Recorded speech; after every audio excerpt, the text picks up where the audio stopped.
Badak Jawa, sang purba dari ujung kulon. Badak Jawa yang memiliki nama latin, Rhinoceros sondaesus merupakan mamalia paling langka di muka bumi saat ini. Populasi badak Jawa terdapat di Taman Nasional Ujung Kulon, Jawa Barat. Diperkirakan jumlah badak Jawa saat ini hanya berkisar 40-50 ekor. Spesies ini dinyatakan sangat kritis critically endangered habitatnya oleh IUCN International Union for Conservation of Nature and Natural Resources.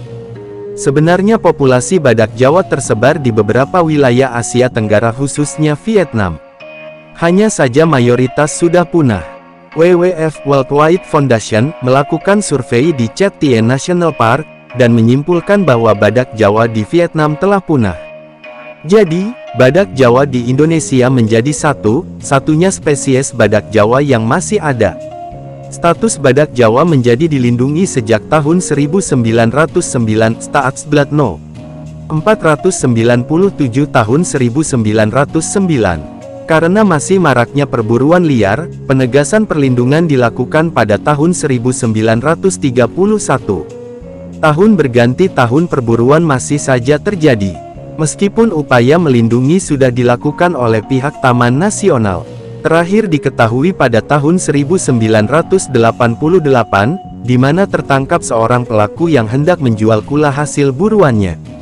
Ciri-ciri fisik badak Jawa. Badak Jawa memiliki kesamaan dengan badak India. Hanya saja badak Jawa memiliki ukuran lebih kecil. Berat badan berkisar 900-2,300 kg, dan panjang badan sekitar 2-4 meter, serta memiliki tinggi 1,4-1,7 meter. Warna kulit badak Jawa cenderung abu-abu dengan tekstur kulit berbentuk tidak rata yang memiliki ketebalan 25-30 mm. Seperti halnya saudaranya badak India, badak Jawa memiliki satu kula. Kula yang dimiliki badak Jawa bisa mencapai panjang hingga 48 cm. Hugerwerf, 1970. Sebagian besar penglihatan badak tidaklah tajam, begitu juga dengan badak Jawa.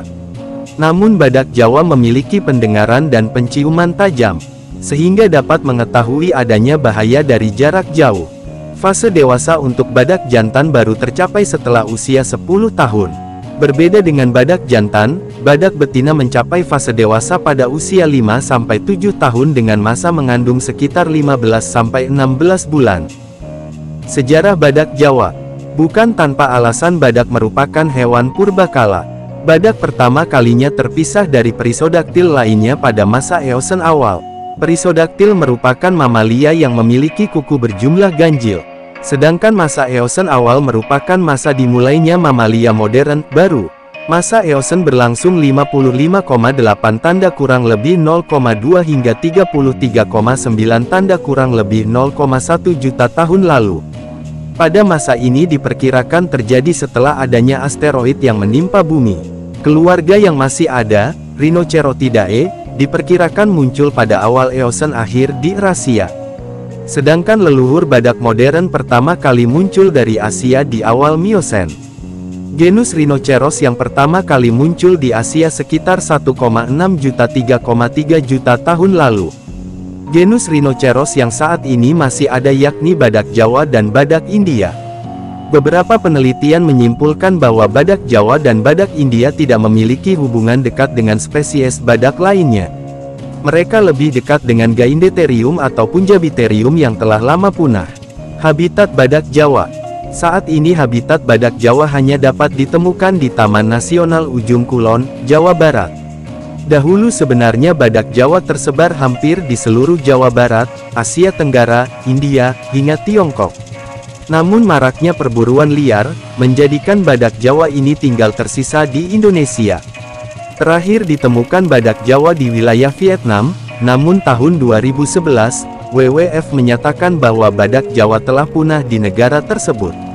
Upaya perlindungan yang ketat ditambah lagi mendapat dukungan dari WWF Indonesia, menjadikan pertumbuhan populasi badak Jawa meningkat pada tahun-tahun 1967 sampai tahun 1978. Berdasarkan ukuran wilayah jelajah, Taman Nasional Ujung Kulon diperkirakan hanya dapat menampung 50 ekor badak. Karena hal tersebut untuk menjaga populasi badak dari ancaman penyakit, bencana alam, para ahli menyarankan adanya habitat kedua bagi badak Jawa. Lokasi yang diperkirakan cocok untuk badak Jawa yakni Taman Nasional Halimun, Salak, Hutan Baduy, Cikepuh, dan Cagar Alam Sancang. Perlindungan dilakukan selain oleh pihak Taman Nasional, juga dari WWF Indonesia, Rhino Monitoring and Protection Unit (RMPU), dan patroli pantai.